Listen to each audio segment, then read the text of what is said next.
Okay, good afternoon, everybody, and a huge welcome to today's Learning Summit. Good afternoon, everybody, and a huge welcome to this afternoon's Learning Summit, which is going to focus on sharing emerging processes across integrated workforce planning across ICSs. So this is the third event of the jointly convened learning network between NHS England and the Care Provider Alliance, and this aims to deepen the collaboration between health and social care and spotlight local innovation and collaboration. So my name is Vic Rayner, and I'm delighted to be co-chairing this event with Sir David Pearson, who will be joining us very shortly. We're just having a few technical issues behind the scenes, so he's going to be joining us shortly, and we've got a really exciting agenda this afternoon. So I think we're going to be starting off with Melanie, with a couple of colleagues from Lincolnshire ICS and the Staffordshire and Stoke-on-Trent ICS. We've also got some input from Rich Amos, who's going to be sharing his experience as an individual who draws on care and support himself, framing the challenges and opportunities in delivering well-coordinated, person-centred care. As I say, we're going to hear from colleagues from Lincolnshire and Staffordshire and Stoke-on-Trent ICS, who will be sharing practical examples of how they've worked across health and care to train, recruit and retain their workforce with a one system approach. And then we're going to come to towards the end of the session, we're going to have a national panel discussion with Ona Smith, who's the Chief Executive of Skills for Care, and Barney Levers, who's the Director for the NHS Workforce Plan at NHS England. So a fantastic afternoon ahead. We're really hoping for some great engagement from you, and there's a chat function that you can utilise for questions, and we'll have a couple of question and answer sessions that David and I will facilitate as the afternoon goes on. And just to put a little bit of context behind this, so we're now in a place where we've got formally established ICSs. They've been in place under statute for nearly a year, and they have a unique opportunity to improve the quality of health and care by reimagining how it is provided with full involvement from all partners, and that's going to be an ongoing theme of this afternoon's session. Historically, workforce strategy and planning have been carried out at different levels, so provider level, system level, regional level, and indeed national level. And workforce has been looked at through very different lenses, a lens which focuses on place, one looking at pathways, and one looking at specific professions. The ICSs have a real opportunity to take a more joined up approach that meets the health needs of populations, supports and empowers the one workforce across health and social care, and integrates workforce planning across the system. The people and communities we serve want care that's provided in ways that make sense to them, that reflects their lives, their needs and their wishes, and that's best achieved through integrated working. And at a strategic level, integration creates a more seamless experience for individuals. As our population grows and ages, many of the challenges faced by health and social care will require more innovative models of care and a more integrated strategic approach to the workforce required to meet that need. Health and social care face many of the same challenges when it comes to training, recruiting, and retaining good staff. And that's particularly true when you look at it at a very localised level. The same sort of issues around employment levels, potentially alternative employers, etc. Challenges around cost of housing, transport, and so forth. Now, there are, of course, differences, and we'll also hear, I'm sure, about some of the differences between health and care staff, as well as some of the similarities. But to a great extent, we do have an awful lot that is in common. We need to ensure that we develop the workforce for all services, including those specialist services that are often sidelined, such as learning disabilities or social care, mental health services. So I'm really looking forward to this afternoon's session, looking forward to an opportunity to really reflect on some of those very practical steps that ICSs can take and the freedoms and flexibilities that we can take advantage of. Now, I'm absolutely delighted that we have my other co-host with us, Sir David Pearson. So, David, I don't know if you just want to take the opportunity to say hello, and then I believe we are going to move straight on to Melanie and Kerry, first of all, to talk about Lincolnshire. So, David, are you there? Would you like to say hello?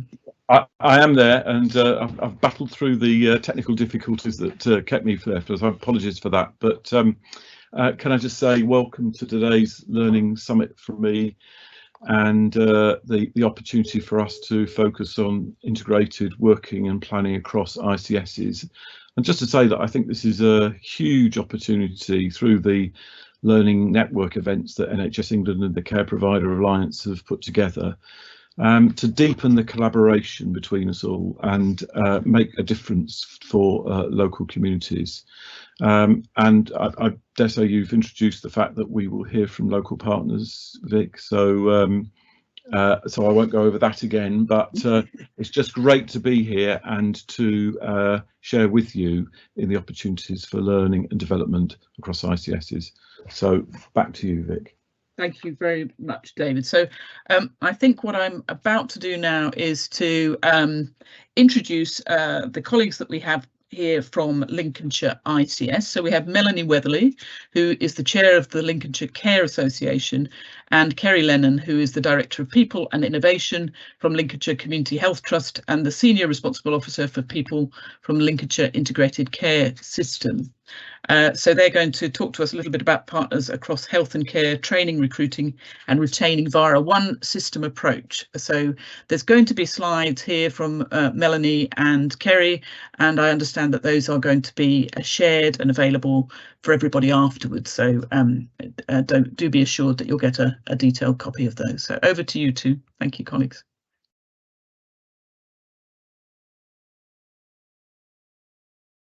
Thank you, Vic. And thank you for this opportunity to speak today with my colleague Kerry, who will introduce herself when she starts to speak. Now, this is a very practical session. We did look at workforce planning on a joint basis, but we very quickly decided that we all needed more staff with better opportunities and better developed. And so we decided to stop worrying about exactly how many of each kind we needed and to work on growing the ones we had. So can I have the next slide, please? And I would say to anybody listening that workforce is a really good place to start for ICSs who are developing their relationship, because this is an area where all parts of the system have challenges and we can all support each other. So it's a really good place to start if you don't know everybody and you're not quite sure what an ICS is and what your part in it might be. These are really definite problems that we can fix together. In Lincolnshire, we've been doing this for quite a while. We started working together before ICSs were even thought of, and even before the ones before that and the ones before that. We actually started with the Care Certificate and Nursing Associates when these were both new concepts. And it must have been quite unusual at the time, but it didn't feel unusual in that we had the whole system in the room together saying, what is this new innovative way of working? Will it be good for us? How do we do it? So our Care Certificate is portable. We have agreed standards for assessment, and we've done that for probably decades now. And with the Nursing Associates, which I'll go on to talk about too in more detail shortly, again, the care providers were part of the initial bid to be a pilot site. So we didn't come along later, we were there right at the beginning. And by working on areas where, to be honest, nobody really knew what we were supposed to do or how we were supposed to do it, we developed a common approach to new ways of working. And we find that having something tangible to work on is much more productive than abstract discussions about how we will work together. And I would say, and you can tell this from our shared background, even though I'm a care provider and Kerry works within the NHS, there is one health and care workforce in Lincolnshire. We all have the same issues and opportunities, so it makes sense to work together. And I think one of the biggest learnings from my point of view was, before we started to work together, everybody thought that everybody else had all the really good staff, and all you needed to do was to get them to move away from where they worked to your part of the system. Sadly, it very quickly became apparent that that's not the case. There just aren't enough of them. So you have to change the way you work. And the other thing I would say is don't be afraid to admit that the approach is not working. Sometimes you go in following what you think is going to really, really work, but it doesn't. So you have to work together well enough to be able to say to yourself and to each other, don't think that's quite happening right. Can we try something different? It also helps if you've got understanding the structure of engagement. We have a people board in Lincolnshire with everybody who is people focused at the table. And we are prepared to listen to each other and have open, honest conversations. That strategic board is supported by working groups, which are either ongoing or task and finish, depending on what they're working on. Could I have the next slide, please? So one of the things that we're really proud of is the way we worked on nursing associates. It straddles health and care, and so we work together from the start. We've got one cohort. They all learn together, doesn't matter who they work for, and they rotate around the whole system. What made this work for us was that the local authority were prepared to invest at the start, and they matched the HEE funding so that our SMEs could afford to take part. Once that had happened, care providers could see the benefit of investing in the developing nursing associates, and they pay for their own now. There were other benefits though, because of the increased respect between the providers and the university. There are increased placement opportunities for pre-reg nurses in our nursing homes, and surprise, surprise, some of them come back to work in the nursing home once they've registered. And then what we're really, really excited about is that our original nursing associates, some of them have now become nursing apprentices, and they're able to continue to work within the social care sector and achieve their registration. And we now have an apprenticeship provider that works across the whole system. So it's progressing all the time. Next slide, please. So we're working on combined engagement with schools, onboarding resources and international recruitment. And I'm going to ask Kerry now to come in and to talk about the way we're working at the moment, our targets for the future, and how this feels from the other side of the fence. Thank you, Melanie. Great introduction.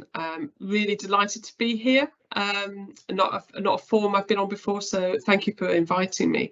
So to pick up from where Melanie has left off, just really going to talk about the integration between health and social care. And structures and plans are great, and we have those. We have a workforce plan, we have a people plan in Lincolnshire. We have a people board. We have which is a system-focused board about transformation and delivery. It is purely system-focused and not focusing on the real granular detail in the NHS, which is really important. We also have a people team that sit underneath that, so that's where we get the work done, because people board is a strategic forum. But we also now, in the last 12 to 18 months, have something called a people hub. So we have non-recurrent funding from our colleagues in NHS England and HEE, as was, and we've managed to really utilise that funding to drive forward some real key programmes. But what I will focus on just for the next couple of minutes, because I know we want to open for Q&A, which I think is really important, is relationships, leadership and behaviours are really key. So what have I learned from my 3 years as SRO? I've been 6 years in the NHS, but interestingly, and maybe coincidentally, 15 years prior to that in adult social care. So I have absolute more lived experience of working in adult social care than I do in health. So maybe that's helped slightly. So my first point, as you would expect, therefore, is a shared understanding. So do we have a shared understanding? Do we make time to understand the lived experience of people if we're in health, of those in social care or vice versa? And where are we focusing on the things that are the same? So I know we have different terms and conditions, but where are we really focusing on where we have shared endeavours? And Melanie picked up 2 classic examples of that. You know, have we got enough staff? We could focus on data and what levels of data, and do we know enough about it? We don't know that at the moment. We're working towards that, but we may never achieve that. Don't know. But we need to focus on the areas where we do have a combined endeavour and really focus on those. Another learning from my point of view, and that's been in the relationship with Melanie and her team, is this is not about the NHS helping out adult social care.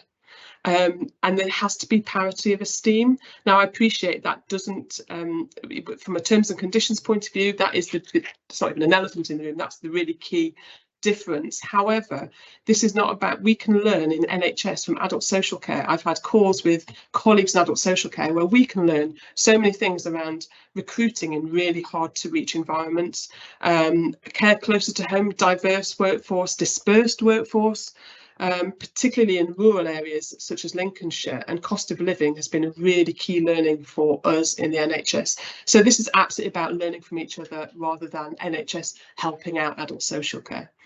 And then finally, I guess the third learning for me is just not denying there is tension, but being with that tension. For example, the drift of staff, the inevitable drift of staff that move from adult social care into health, either because they're wanting to progress in a registered profession or coldly because of terms and conditions. But actually, how do we tackle that? How do we, to a degree, have an understanding of that? How do we even embrace it? How do we attract people into adult social care who have an aspiration to move into the NHS? How do we then encourage retirees, when pension is not such an issue, to maybe go into a career in adult social care, maybe registered manager in a care home or the like? So rather than denying the tension exists, understanding it exists, talking through the tricky stuff, and then be at each other's tables. So we work in the NHS, so People Board, as Melanie's mentioned, is an absolute system focused board, but we're also working along with each other within primary care and adult social care. Primary care is another area where there's a lot of work to be done. So as Melanie said, we've both got the same backdrop because we have an absolute shared intent that we have one workforce in Lincolnshire, behaviourally, even if not materially at this moment in time.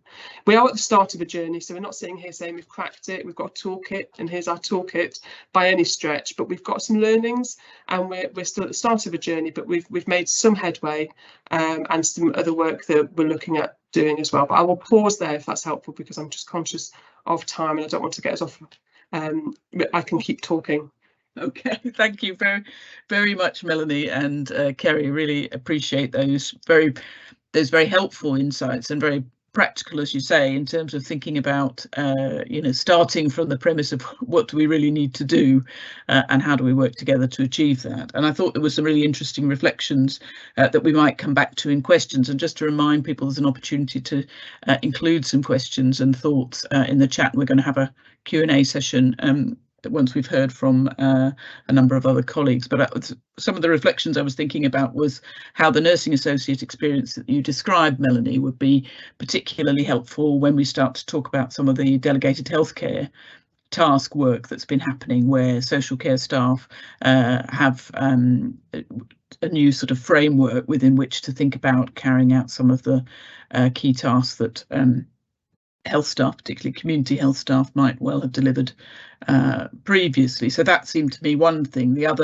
Another thought was a reflection on your comments, Kerry, in relation to leadership and how strongly some of those messenger perspectives, Gordon Messenger's review perspectives around collaborative working, are kind of appearing and being fundamental to your understanding. And I thought that whole issue of embracing the tension, in a sense, was interesting. And I said in the introduction, that often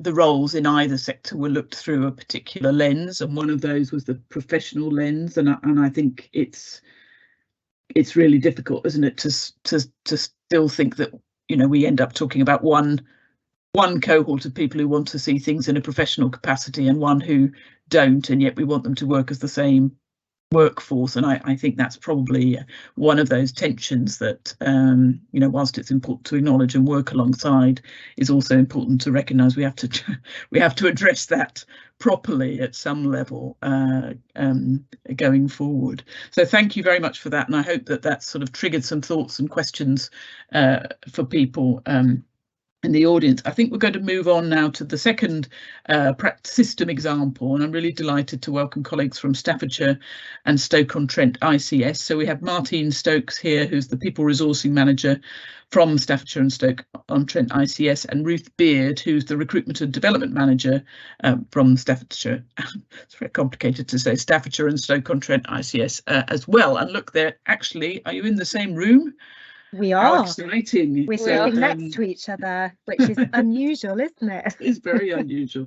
So I will let you, you can nudge each other to pass on to each other as the presentation goes on. And again, you've got some slides, I believe, and we'll share those with people afterwards. So thank you both. Over to you. Thank you. Oh, thanks very much. Good afternoon, and thank you for the introduction there. Thanks for inviting us to join you this afternoon. You've already introduced me, so I'm Ruth. I'm the Recruitment and Deployment Manager for the Staffordshire and Stoke-on-Trent ICS for the People team, and Martine's going to be talking to you shortly as well. So just a bit of background about us, about our team, and about our working at the moment. So at the beginning of the coronavirus pandemic in 2020, the Staffordshire and Stoke-on-Trent ICS People team, or Sustainability Transformation Partnership as we were then, created and recruited a system bank to support the mass vaccination sites across the county of Staffordshire and the city of Stoke-on-Trent, and this we called our People Hub. So from that, we recruited about 1,200 staff, registered, non-registered, administrators and volunteers to support those mass vaccination sites.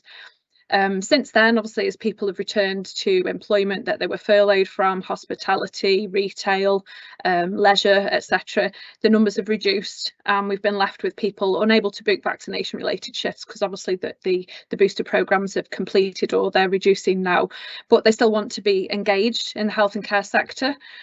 So what were we going to do with them, and how can we deploy them, and what, you know, how can we make best use of those skills and not lose them, and keep that engagement in the sector?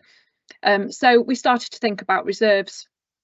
We were fortunate enough to be a pilot system for the National Reservist Programme, and we are now known as an exemplar of good practice nationally, which we're really proud of. So the continued success of our reservist programme is primarily due to the strong relationships that we have, that we've developed between the NHS and our local authority colleagues, and the team have co-designed that bespoke reservist models to benefit both health and care services. In October 21, the ICS People team met with colleagues from both of the local authorities in Staffordshire and Stoke-on-Trent to talk about how we could make a real difference to the most challenging workforce issues within our system, and the deficit of home care and care home workers. And out of these discussions, a concept was born to recruit two types of reserve to our contingent workforce. Our aim was to attract new to care or back to care workers who would all be engaged on NHS terms and conditions, then seconded out to local authority or private providers as either a fixed term reservist or an ad hoc reservist ready to be parachuted in as and when required. Both of these schemes saw a new approach to the secondment agreements and workforce sharing, but both included a focus on quality training and induction for those new to care or returning to care, as well as new approaches to workforce sharing. Both our programmes demonstrate the power of positive disruption, learning in action and ongoing evaluation. And we're really proud to have been presented with the National Award for Innovation from the HPMA last year for our work with these local authorities. And the judges were impressed with our efforts really to develop a new talent pipeline targeting the new to care and back to care. So we're really proud of that accolade. I'm going to pass you on to Martine now to tell you about the first of our two award-winning projects. Can we have the next slide, please?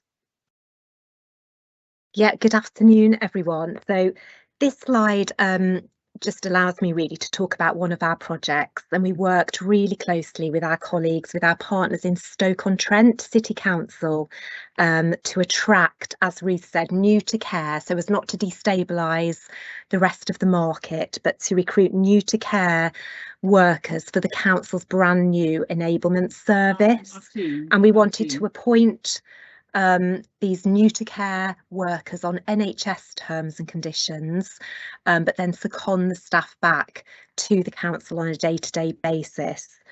And this has worked really well. We're now into our third cohort, so we've managed to recruit on behalf of the council around 45 new to care home workers.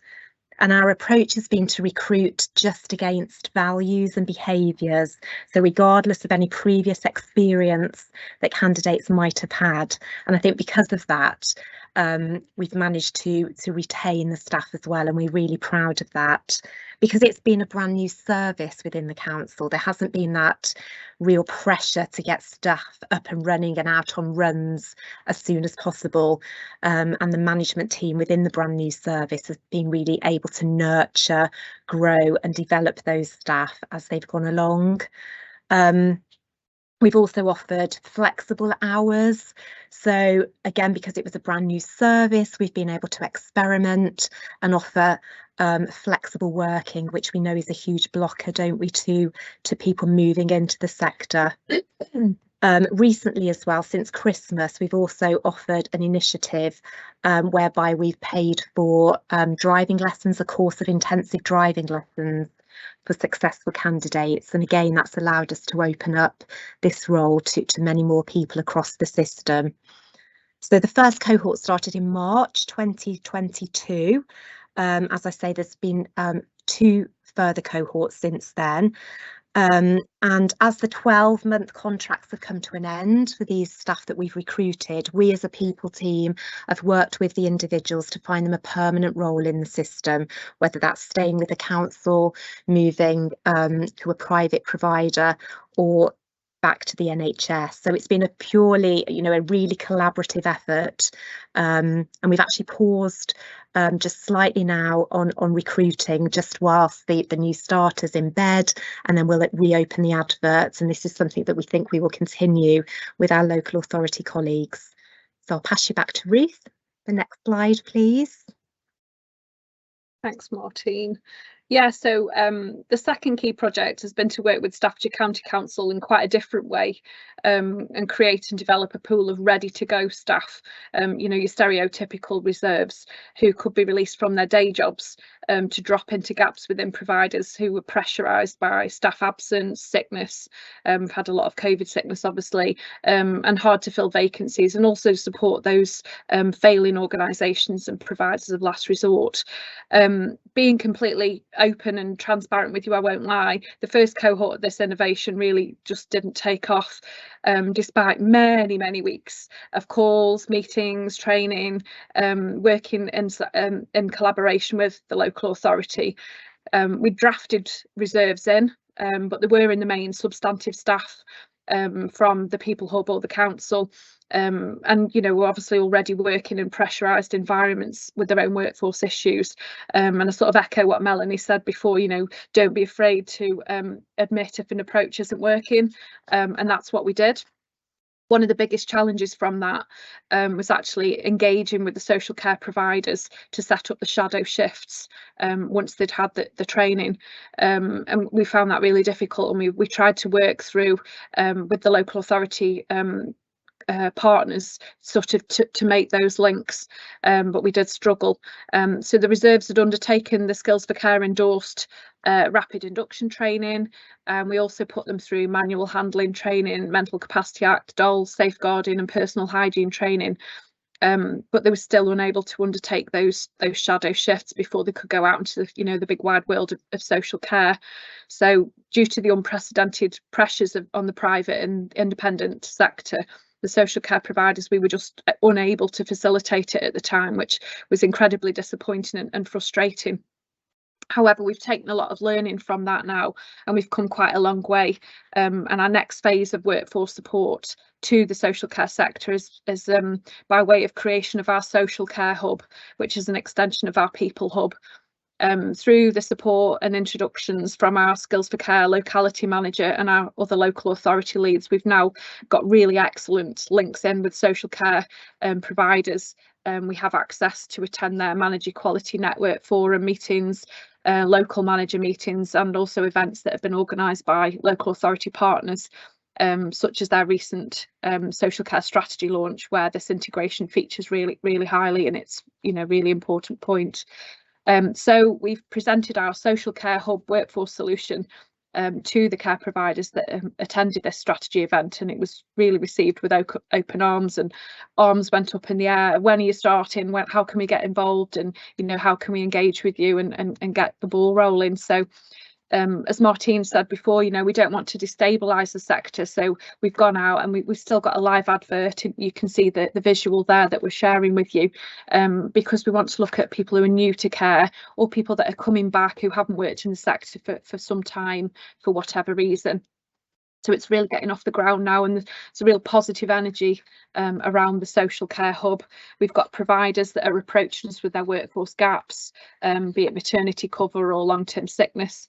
And we've got quite a number of candidates now coming through interview, pre-employment checks and training, and they're waiting now to complete those shadow shifts. But we have got providers engaged and ready to offer those shifts. So we're just we're speaking with them now to organise that, so providers can really see the positive value of this social care hub, and they're really ready to engage with us on this. Obviously there are recharges for this, but it's not currently an income generating project for the ICS people team. But unlike agency fees, providers don't need to buy in or pay out to request or release the staff that they have from our social care hub. So they also then have the option to offer permanent employment to these individuals as well, if they sort of fit in well with their workforce. So that's going to have transfer onto their own payroll, and then obviously thereby supporting their own recruitment processes as well.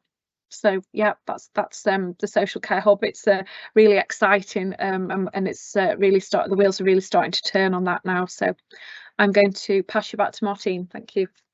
Thank you. So next slide, please. And just to finish off, I just wanted to touch really briefly on our retention programme. So I know that we're talking a little bit here about retention as well as recruitment.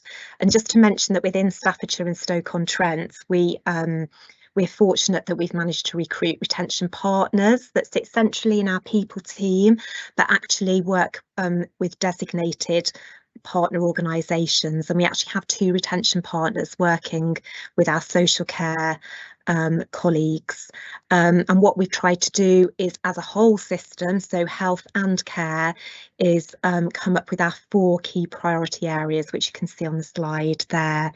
And as a retention team, we've drawn up, I've just put there as an example, some of the initiatives that we can support providers within our system. So working with with a few small and medium-sized care providers in Staffordshire and Stoke-on-Trent, helping them to get retention initiatives off the ground.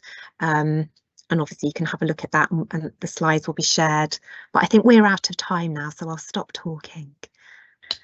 But thank you for listening. Thank you. So thank you very much, Ruth and Martine. That was fantastic, and I just wanted to reflect really on the fantastic messages that this provides. I mean, first of all, you talk about innovation, learning from experience from the pandemic. You also referred to sub-projects, the one with Stoke-on-Trent in particular, and the new to care principles, trying not to undermine the existing workforce and to supplement it and to support it. And then obviously the attention to sort of the strategy that you need to develop and making sure it's part of a wider health and care strategy, so the social care hub and the presentation there. But I think both presentations for me emphasise the importance of seeing the local system, and system is a very unuser-friendly word, but the local services, the local people, the local workforce as one entity trying to make a difference for the local population. So thank you very much indeed, Ruth and Martine, for your presentation. I'd now like to move on. Unfortunately, Rich Amos is still having technical problems, but we're trying to sort those out. So we're going to move into the Q&A with Melanie, Kerry, Martine and Ruth, with contributions from Vic. And I wanted to get you all before us, and also to ask you the first question, which is, what do you think was the most useful thing that NHS England can do nationally to encourage the kind of joined up approach that you represent? And actually, not just NHS England, this is what the question said, but I'd like to add in, and indeed any other national organisations, be they social care representatives like ADAS or local government association, what's the best way of engendering the kind of ability to do the sorts of things that you've demonstrated today? Who'd like to start? I don't mind. Thank you. Chipping in a little bit to start with. I think one thing that would be really useful, I guess, in a lot of the documentation, a lot of the guidance that comes out from NHS England, it's often just about health, isn't it? So I'm thinking, especially in terms of retention, and the retention guide for managers, it's all about the NHS people promise. It's very NHS, very health focused, and I think sometimes that can make it more challenging to have the conversations that we need to have with our social care colleagues as well. So it's just one thing that I think would help if I'm being completely open. Yeah, that's great, thank you. And Kerry, have you got anything you'd like to add to that? Yeah, sure. I think, as I mentioned briefly, we've managed to fund a lot of this work through NHSE. So notwithstanding the comments that our colleagues have just made around it is very NHS brand driven, and much as the NHS is a strong brand, it is one of the partners. It is only one of the partners if we're looking to do this truly as an ICS. But I think the funding, what we found in Lincolnshire, for example, is the funding has unlocked an ability, and I know the sort of the title of this was around workforce planning, and one area we didn't actually touch on that I could talk a bit more about, if that's helpful, is workforce planning. Much as Melanie's absolutely right, we're focusing on today at the moment rather than tomorrow, as I sort of refer to it. But we have had some funding from NHS England around a workforce planning solution in its sort of technical, but that's in the first instance. Phase one is the trusts, because anybody on these calls who works in the NHS, we haven't mastered this one either.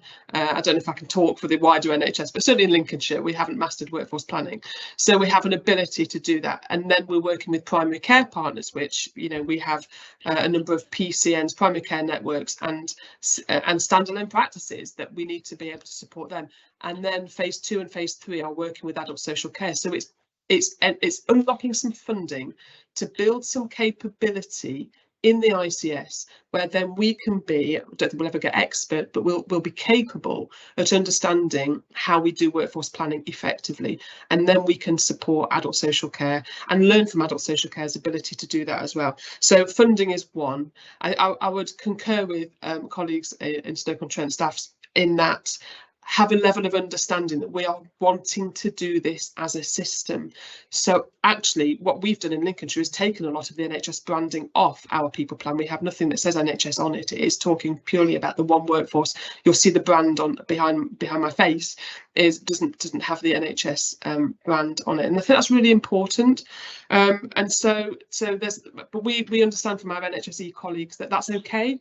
Nobody's told us off for doing that, so we've worked with that, but also another understanding from NHSE, which we're not there yet, is to understand that we have to be able to focus on tomorrow as well as today. So those of us on the call who work in the NHS, there is a huge focus for all the right reasons. And it feels a bit hand to mouth on have we got enough staff? Are we able to deliver elective care? All of those pressing priorities, and we are accountable for huge detail in the NHS, which sometimes doesn't give us an ability to stop and think and look forward and then engage with system partners. So we're getting there in some local conversations, but it's a difficult environment to operate. If I'm going to be really candid, sometimes to always focus on today whilst we need to focus on tomorrow. And what we've done in Lincolnshire to do that, sorry, then I'll be quiet, is the people board is very system focused, doesn't focus on the granular detail, but we now have a workforce board which which meets the requirements of NHS England around the NHS workforce in that granular detail, but frees us up in the people board to really focus on the strategies that we've talked about. Sure, thank you very much, Kerry, and I think you couldn't agree more about that importance of dealing with today's challenges, but making sure that we're building systems and approaches that lead to a better tomorrow. So that couldn't be more important. Melanie, would you like to come in on this one? Yeah, I think one of the things that the national bodies can do, David, is to be specific about the fact that it is the right thing to do to work together at a local system. I think the fact that the NHS plan is an NHS plan, we understand it because we're involved in workforce all the time, but maybe at local systems they think that means that they've just got to plan for the NHS. So I think without being directive, I think there needs to be very clear permission given by all of the local bodies, the national bodies, that working together on workforce is the thing to do, because otherwise some people just won't get the message. Sure, thank you, Melanie. So we have a question here for Ruth and Martine, which is regarding the new to care initiatives. If you're employing people on NHS terms and conditions and then seconding to local authorities or indeed social care providers, are they paying the full NHS pay rate, or are you making up the shortfall from ICS monies? Just thinking of all the conversations we have about pay disparity between health and social care, do you think it's the NHS pay being offered for social care work that's the key enabler, or the overall service that the hub offers, such as pre-employment induction, ease of getting shorter temporary contracted staff, that makes the difference? So quite a question there. It's quite a meaty question, isn't it, that one? Thank you. Ruth, do you want to start? Thank you. Yeah, they are employed on our People Hub and our Social Care Hub on the Agenda for Change pay rates, and that is part of the recharge process once they're deployed out to the care providers with the on cost. But as I mentioned before, we haven't got any management fees or anything associated with that. So what we're trying to do is cut down the use of agency usage as well in the sector, and support those those care providers, and it supports their sort of recruitment as well, so that they have potentially somebody deployed from our service that they can take onto their own workforce at some point in the future, if that works. I think there obviously is it's a carrot, I suppose, for people to come and join our People Hub, knowing that they're on the NHS terms and conditions. And as I said before, we're not trying to attract people that are already working in the sector, so we don't want to encourage anybody already in looking for an NHS contract because of that. The terms and conditions that are associated with it. So we're trying to keep it on an even level as best we can. Did you want to add anything to that? I mean, I guess just to say this was a bit of an experiment, really, and we were worried about possible pay disparities, but we had lots of conversations, and I think it did help us attract people being able to use the NHS, to say come and work for the NHS. It was a little bit of an attraction strategy, but then actually when you strip away all the benefits and actually look at the hourly rates, it was actually quite equitable, and we're paying band 2, NHS band 2 for our new to care workers, and actually when they're then moving into jobs within independent providers, the difference hasn't been huge. In some cases they've been paid more when they've been stepping into their next role. So we've actually found that it's worked really well. We haven't had huge issues around that as yet. It doesn't seem to be as big an issue as we thought it might have been, if that makes sense. Yeah, that's interesting. It's not until you get into the detail can you work out whether the barriers that you think are there are actually the one that we imagine them to be. Okay, that's great. Thank you. I'd now like to bring Vic in, who's going to pick up a question on data, I think. Yeah, thanks, David. So I think there's sort of some questions at both ends of the discussion around data. So one of them is, and interesting to get reflections, perhaps both from Lincolnshire and Staffordshire, about how have you got a proper understanding of the total workforce? So what are the sort of data sources that you're using in relation to that, and making sure you're getting the right sort of data feed in from social care and third sector to your various hubs and structures in place. And then I think the other end of the data question is, once you've got an idea of what the workforce should look like, what data is being used to evaluate the effectiveness of the interventions and support that you're delivering. So I think it's sort of that circularity of the data flow, and have we got the right metrics in place that enable you to both plan and then to determine whether the plan has worked. Who wants to go first? Can I go first on this one, please? And this is probably an unusual thing for a care provider to say, but one of the conclusions we've just reached is that we need to get more data from the care sector. We are using the Skills for Care and the capacity tracker numbers to give us vacancies, workforce size, etc. But what we've realised is that some of the ways that our hub would like to help us in terms of absence support, we don't know why people are off within social care unless it's COVID, because that's not been a number that's been collected nationally.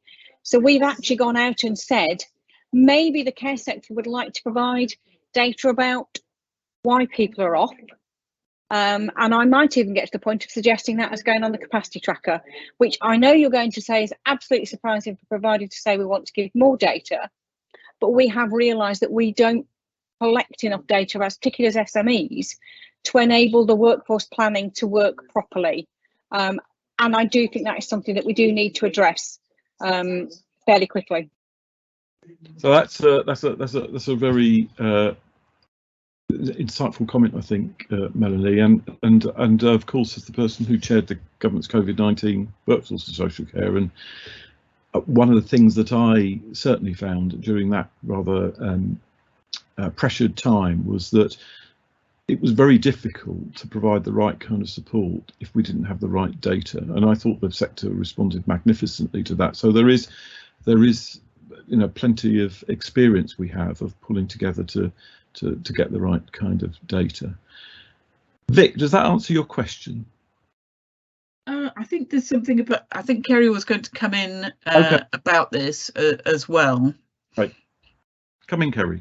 Yeah, thank you. It's a really great question, and it's one that we do tussle with. So Melanie's absolutely right that we do need a higher level of insight if we're going to be really effective in supporting some of the challenges, therefore, that's flagging. Much as we instinctively know we don't have enough staff, or maybe sickness is not where we want it to be, or the like. So I'd make 2 points. One is that in my 15 years in adult social care, within as doing a similar role in a national organisation, I did capture data. So much as there might not be the level of detail in a central repository that we can pull a feed from, and we will need to get there at some point, I guess it comes down to Vic's question: how do we incentivise, therefore, people who work in the industry and the wider health and social care to hand over redacted data that we can use at a really high level? This is not detail we require, but just an understanding in a timely manner. Where are the challenges? That might be that, therefore it can target some of our support into certain geographies. It can target some support into certain registered roles or unregistered roles. And we have exactly the same conversation happening with primary care.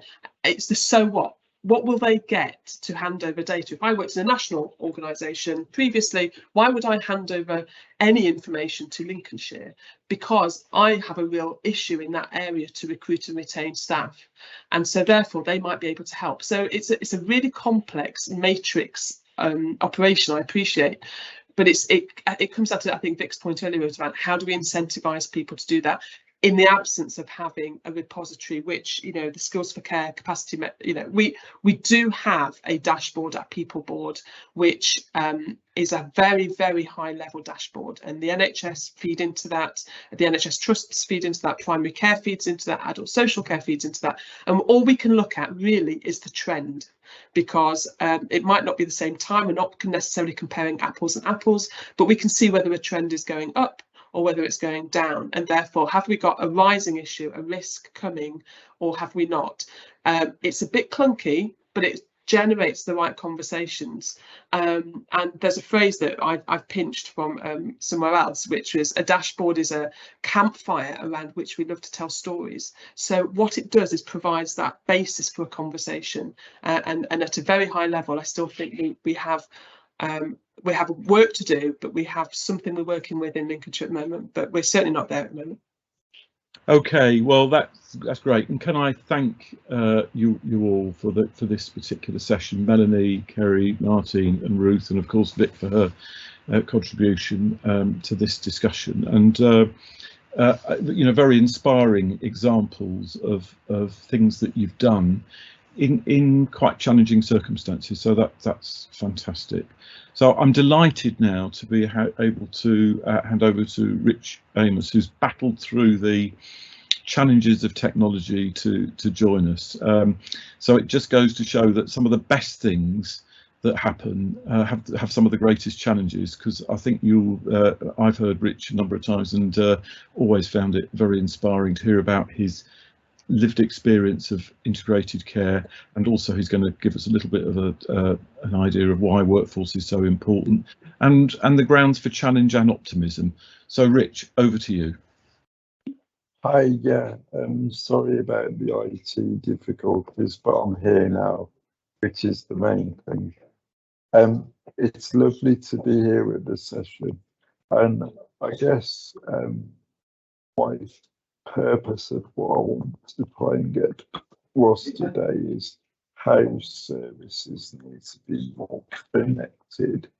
And we've recently had the legislation that brings health, housing and social care together.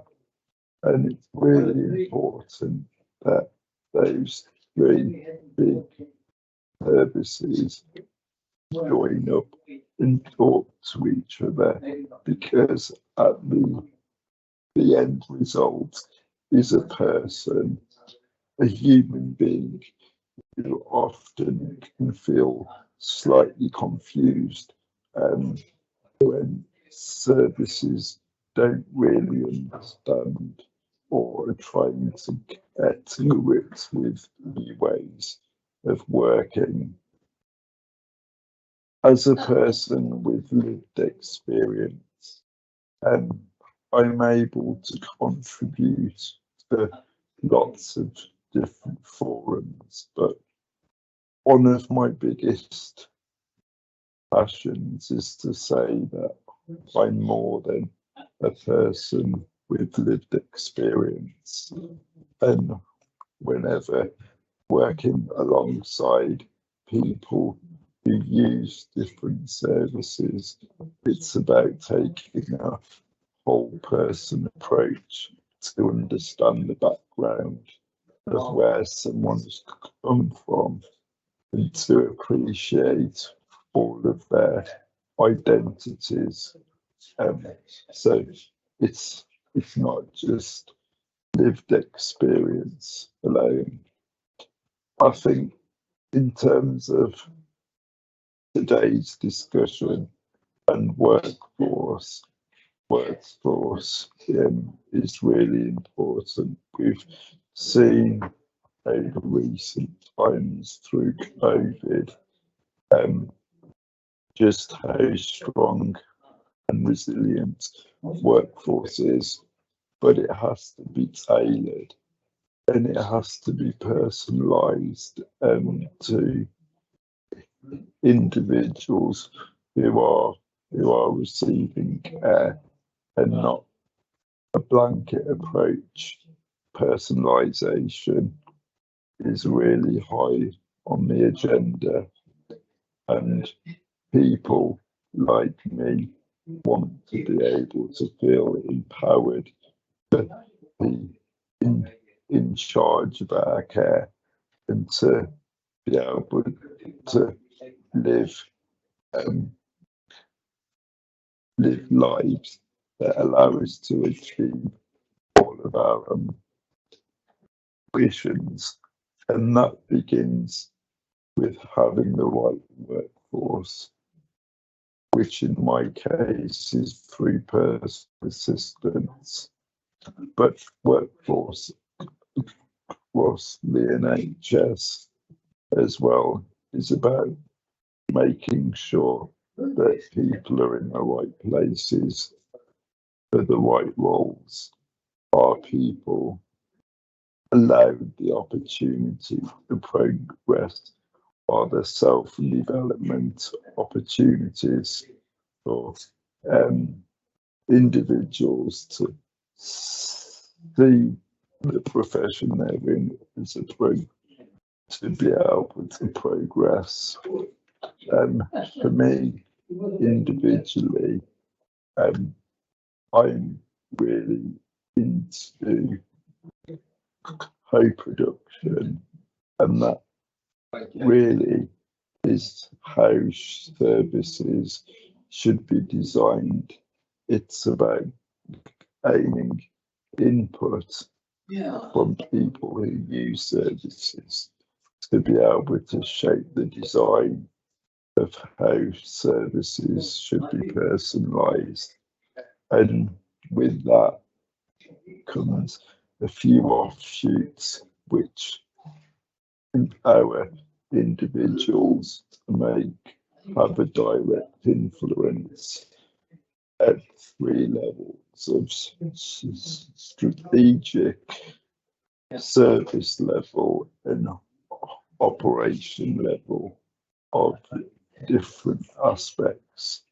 And if services have the input of people who use services, then they're going to be more effective, probably cost effective, but there'll be the sharing of power, which will see people like me seen as equal partners within my role within the system transformation team.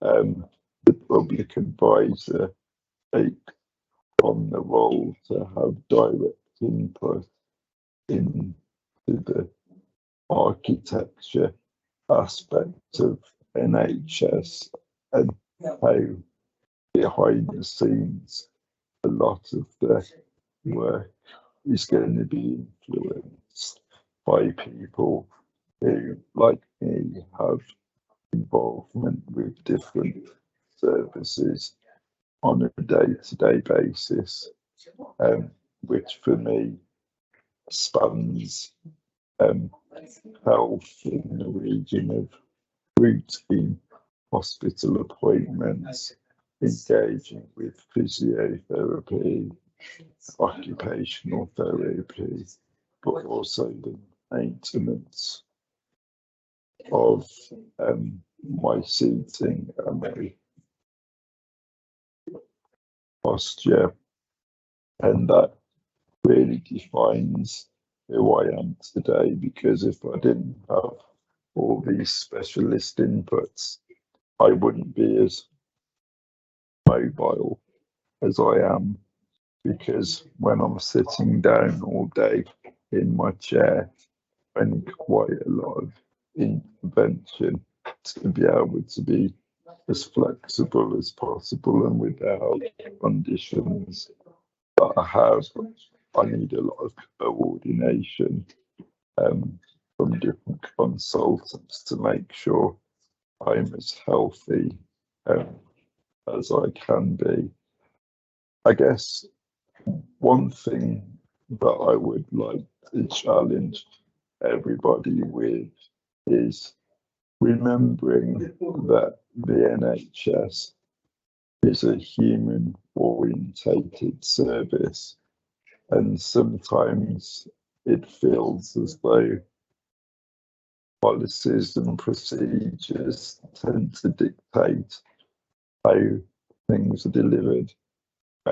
Ultimately, it should be about working alongside patients in hospitals. It should be working alongside people who use services, but ultimately just people to be able to strengthen the workforce as we plan to move together. Thank you, Rich. Don't know if you can hear me. Thank you, Rich. That's fantastic, and a great challenge to the next colleagues who are going to speak. Rich, are you okay to hang on to take some questions after we hear from Ona and Barney? Would that be all right? Is that okay with your timing? Absolutely. Yeah, brilliant. That's fine. Okay. So I think that challenge is an absolutely perfect moment to bring in colleagues who are going to give us a bit of a sort of national perspective. You've taken it right, that remembering that the NHS is a human-centred service as a kind of, you know, overarching challenge to potentially those thinking about national strategy in that sense. So I'm delighted that we have Ona Smith here, who is the Chief Executive of Skills for Care. So welcome to you, Ona, and Barney Levers, who's the Director of the NHS Workforce Plan from NHS England. Now, they're just going to spend a couple of minutes each, if that's okay with you, both to have an opening statement on their national perspective on workforce integration. And we'll hear from both of them, then we'll open up to a broader discussion, and Rich, it'd be fantastic to have you as part of that as well. So Ona, if I could come to you first, that would be fantastic. Thank you, Vic. Thanks everyone. So I'm really pleased that I've been able to listen to the discussions today. I think it's really clear that there are huge opportunities with integration. We know that integrated care is about people having to tell their story once and having joined up care and support that allows us all to live the lives that we choose, and who doesn't want that? And Rich talked about that much better than I could. But that principle of delivery centred on the perspective of people drawing on care and support and not on traditional boundaries is incredibly important. Having the right support provided and coordinated in the right place by a skilled and flexible workforce. And I think there are real opportunities for social care to get involved in and to be at the heart of decision making when it comes to planning, commissioning, funding of care and support services, and really importantly, opportunities to build a better understanding of what social care can add, to move away from the idea that social care is always a problem to be solved. And I think that's going to be really important in our workforce planning. We know that we need to be thinking about recruitment and retention and working better together in terms of that integrated system. And we've heard some great examples of that today. We have a high vacancy rate in social care, won't be a surprise to anybody, about 165,000 vacancies a day, and our workforce shrank last year. We're also going to need significantly more people, about 500,000 by 2035. That data comes from our adult social care workforce data set, which covers about half of the social care workforce. And I would say that data is incredibly important when we think about integration. And I'm glad that that's come up today. It helps us to inform decisions, it gives us insights, it helps us with workforce planning to get a sense of the challenges, the gaps, and really importantly, the trends. And we really need to be using that and understanding it.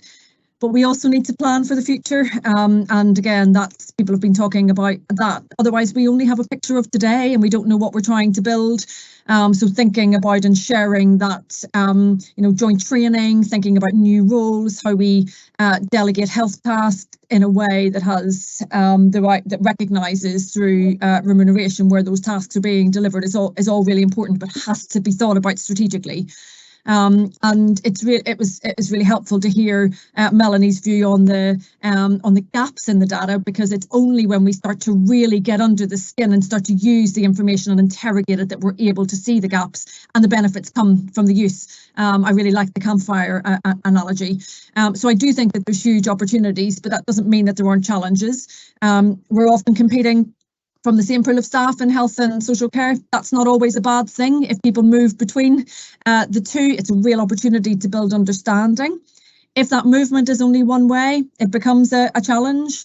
And with mismatched terms and conditions and a dispersed sector in social care particularly, one-way staff movement can be a real and tangible challenge for social care. In some systems, we know that the provider voice is very well represented, and in others it isn't. It's not consistent.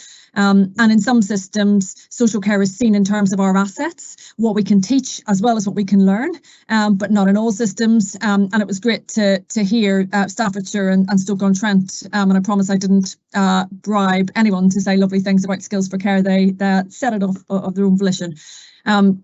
So I think it's incredibly important that we focus on the data, building better relationships, building better understanding and respect, but on an equal footing as partners, and trying to keep moving away from the narrative that we can hear sometimes about social care in crisis. Because when we think about what social care does best, prevention, personalisation, well-being, who doesn't want that in our health and social care systems? We have a bigger workforce than transport or food or drink, and add about 51 billion to the economy every single year in England. But sometimes we can lose the focus on our strengths and focus on the challenges. And I think we need to redress that balance. We do have a lot to teach as well as a lot to learn, and that doesn't mean that I underestimate the challenges, but it feels like the opportunities with integration are too big for us to miss out on. Thank you, Vic. Thank you very much. Thank you very much, Ona. And I think we're going to go straight on to Barney to give us a similar short overview of your sort of perspective on of the national perspective on around workforce integration. So Barney, if you don't mind, the Director of the NHS Workforce Plan from NHS England. Thank you. Good afternoon, everyone. Thank you, Vic. Thanks for inviting me.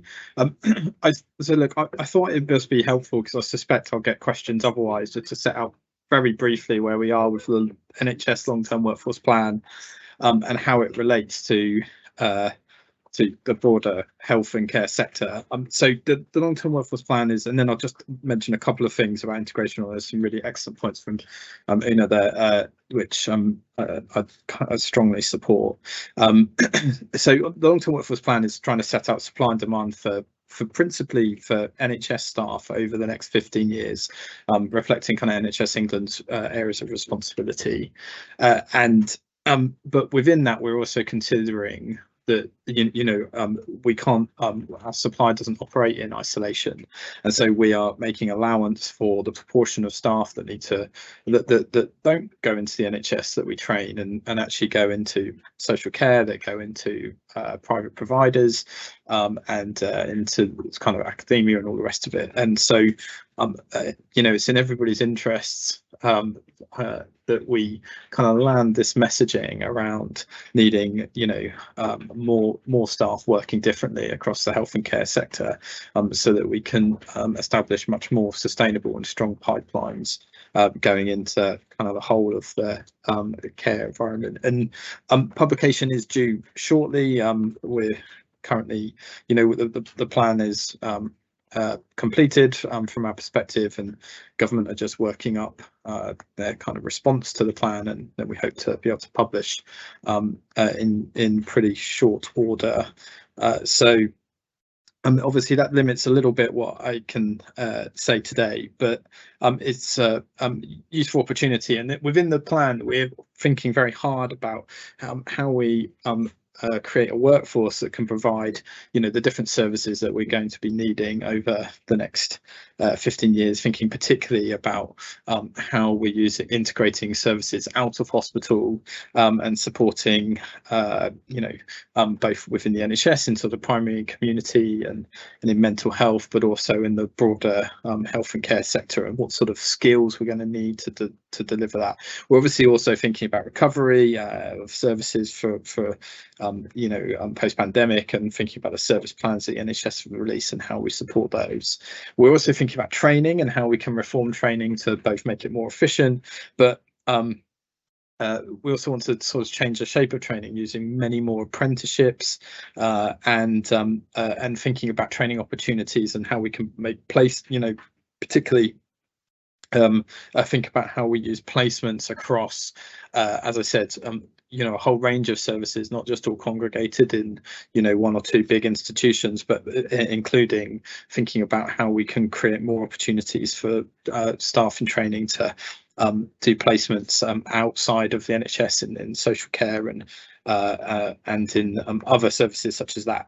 And we also are obviously thinking about the way that staff work, and I think this is where you know, there are certain things that we know we want to do now around flexible working and creating those kind of career pathways for staff, but there's also, you know, we want to think about opportunities for flexible working across services, across and possibly, you know, even within ICSs, and looking at how we can support the broader range of services. So there's going to be a lot to kind of pick up on the back of it, but what we know is that without the right number of staff, like, we're all kind of then scrabbling in a you know, if we're all fighting in a pool which isn't big enough, then it creates I think poor behaviours and leads to problems. So actually fixing the supply of staff that and making that more sustainable is obviously kind of our core focus, and the bit we want to do, and from that we can then it opens up many more opportunities. So just thinking about, as I said, about the integration and coming onto that, just some very kind of high level points that we'll be touching on, and thinking about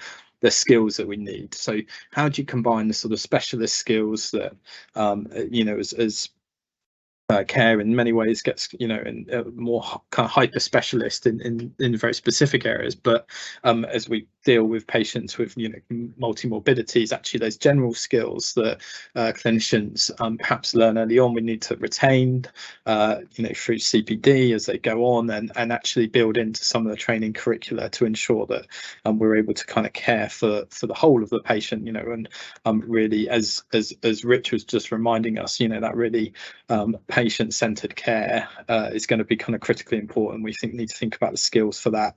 And I've already touched on the point about training opportunities, and I think that the final point which Una mentioned is around finding opportunities across ICSs for joint recruitment, particularly at those the kind of non-registered roles. We've already seen like different terms and conditions make this tricky, but we've already seen that in some places people making it work. And I think trying to learn from those examples and kind of tighten up on some of the challenges that those areas face, but and expand that more widely is a kind of big opportunity in terms of integration. So, conscious of time, those my opening remarks, and I'm happy to take part in the panel. Great. Thank you. Thanks very much, Barney, and to Ona. So I'm going to suggest David and I sort of jointly ask some questions. We've got quite a few that have come through in the chat, and we'll also use this as an opportunity to put any of our sort of summary thoughts in as well, and give us as much time as possible for your questions and the panel's responses. So we'll have a sort of relatively swift end to the session and utilise as much of the time for questions. And Rich, this would be great for you to be part of the responses. So I think it would be helpful for us. I mean, I'm going to just ask a cheeky chair's question, Barney, because I think you were anticipating some questions around the plan itself. I suppose one of the difficulties around sort of understanding where we are, and particularly thinking about ICSs working through their agendas for trying to determine joint workforce plans, is about understanding what that sort of Uber plan that sits above it all in the context of the national plan will say, and will be able to help them deliver. You talked about it coming out soon and a government response coming soon. I mean, the perennial question, I mean, is this it's coming in the summer, or is this it's coming in the spring? It would be helpful to try and understand, I think, because it's difficult to plan without that. And also, I guess, how much do you feel that the plan that emerges will talk to the challenge that Rich laid out at the beginning? You know, will it properly reflect the fact that the NHS is a kind of human-centred service, and that, you know, that's where the focus should be. So I guess that some thoughts around that will be helpful, and then we can move on to some other questions.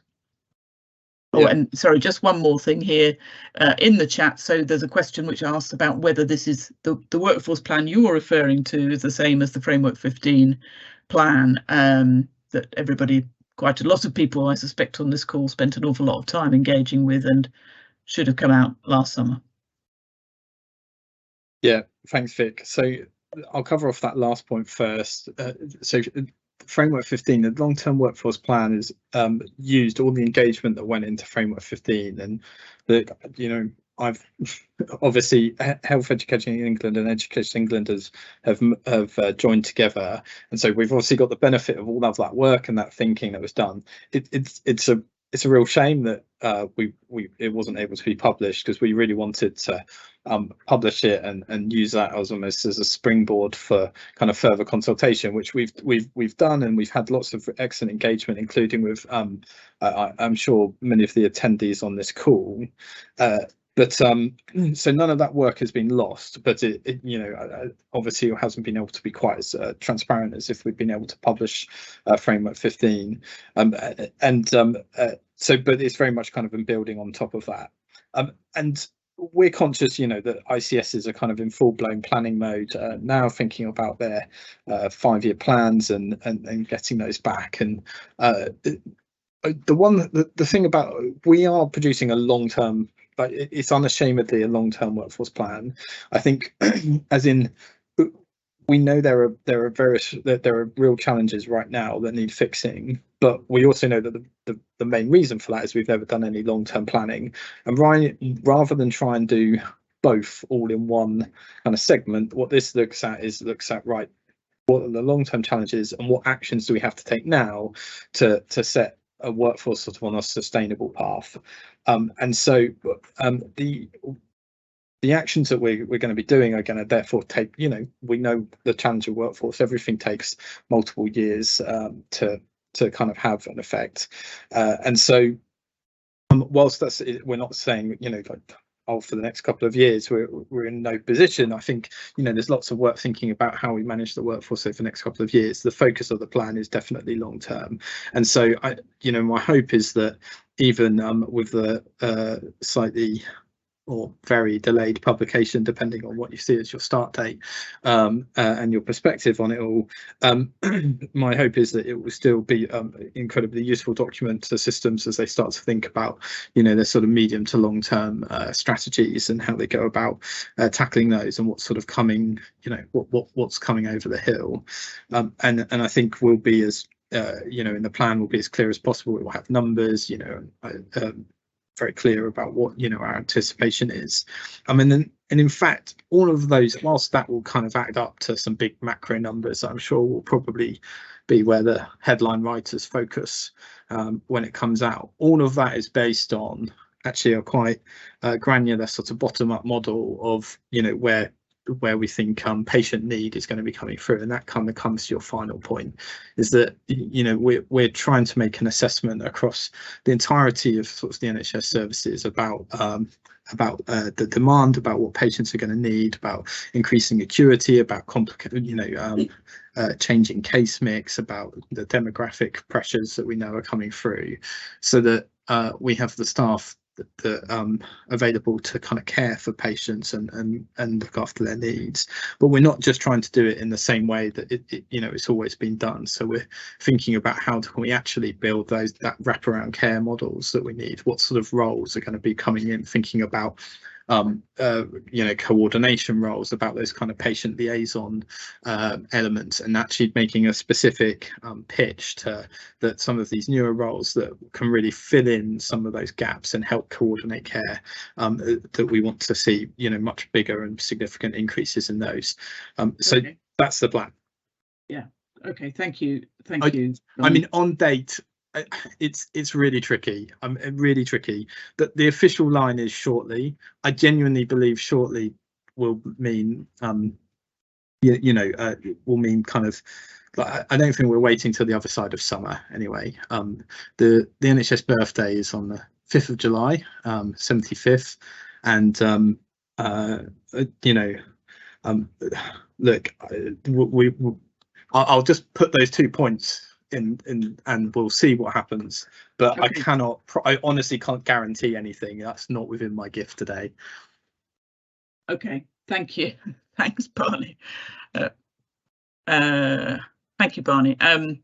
So yes, that was my best guess, that 5th of July would be a suitable present opportunity, but we'll see. But don't forget, we've just missed the 75th anniversary of the National Assistance Act and for social care, so we missed that chance to lay out the 15-year plan for there. But anyway, moving forward, because we've not got lots of time left, I just wanted, I will bring in David in a second. I just wanted to, for Ona and Rich, maybe to think about. Rich laid a real challenge around sort of the very significant importance of co-production and co-development in terms of workforce strategy and planning and operation. And we've had lots of questions about data, which are coming through about, the kind of how do we capture the right data about workforce needs and exit data, etc. I think all of that is quantitative data. And there seems to be very little about the qualitative data, the voices, people's voices. And I just wonder if we're missing a trick in terms of our planning, because we're not understanding properly how we capture and capitalise that very rich qualitative data, both from the workforce themselves and people who are using care and support. So if we do that, and then David, there's a number of questions in the chat. If you wanted to look for one in there as well, we can come to you to close. Thank you.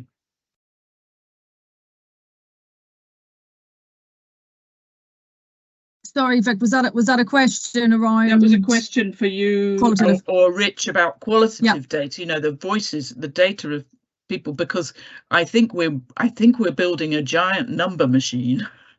And we're always searching for more and more numbers. And I just think that all of those numbers we're going to lose something potentially in there, unless we think about, there's lots of ways in which we can now much more effectively capture the qualitative data, but I don't think we're looking for it. So I think it's a really important point, Vic, because that sense of, well, that is only helpful when you use it right, and it's not it's the analysis of that information and how you understand it, as opposed to the data just in and of itself, which is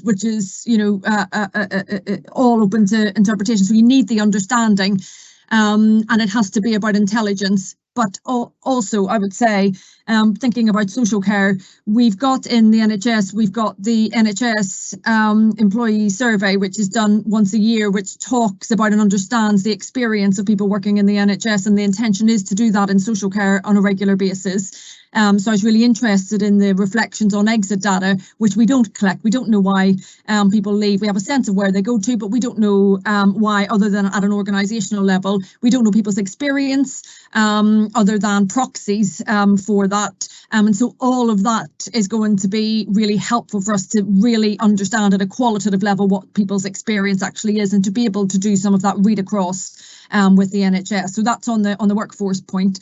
But I always go back to that sense of, well, whose workforce is it anyway? Well, it's the workforce of people drawing on care and support.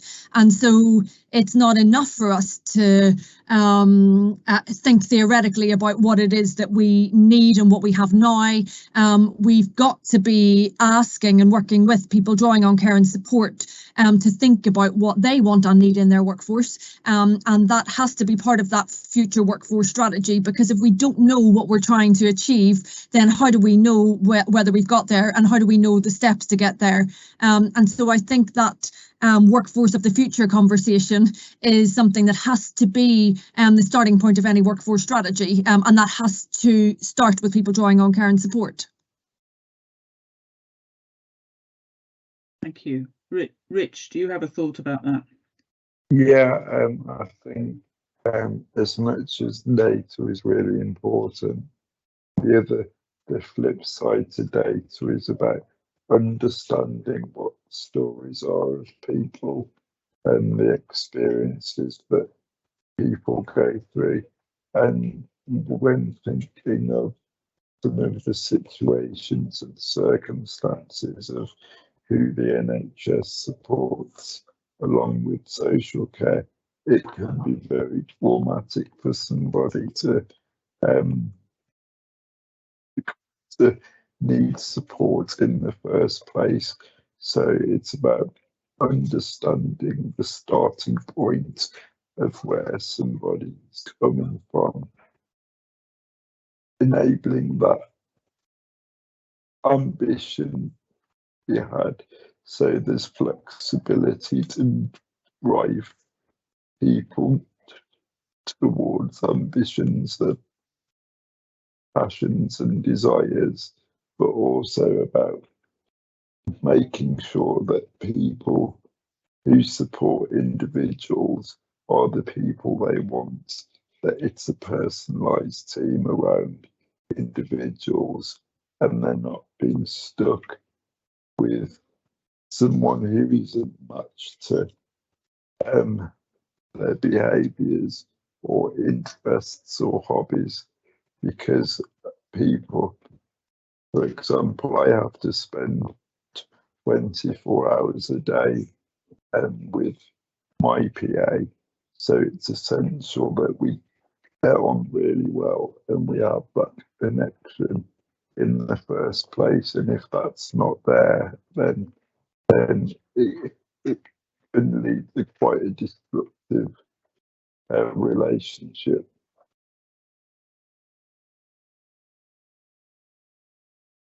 Great, thank you very much, Rich. Thank you for that, and for Una and Barney. I would have asked some questions, but we've run out of time.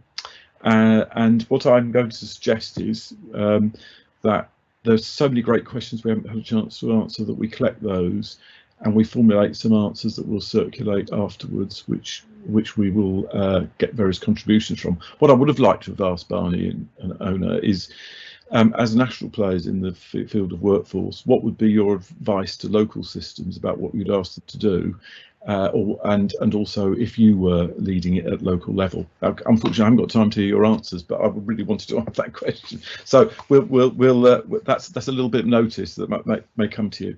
I think it's been a fantastic. I hope you agree with me. It's been a fantastic session with some great contributions from those people who've got case studies where they've really pushed the boundaries of innovation. Local people and organisations committed to working together with the sense that we're in this together, and it's our role to improve the services and the responses to local people. And thank you so much, Rich, for your challenge, insight as ever, which actually helps to keep us grounded in what really matters. So we need a better understanding of what social care can add for the future in the context of health and care integration. We need a plan for the future, which Barney's promising us. And I want to leave you with the thought that Ona enshrined, which this is integration is too big an opportunity to miss out on. Thank you very much indeed, and we look forward to seeing you at future sessions.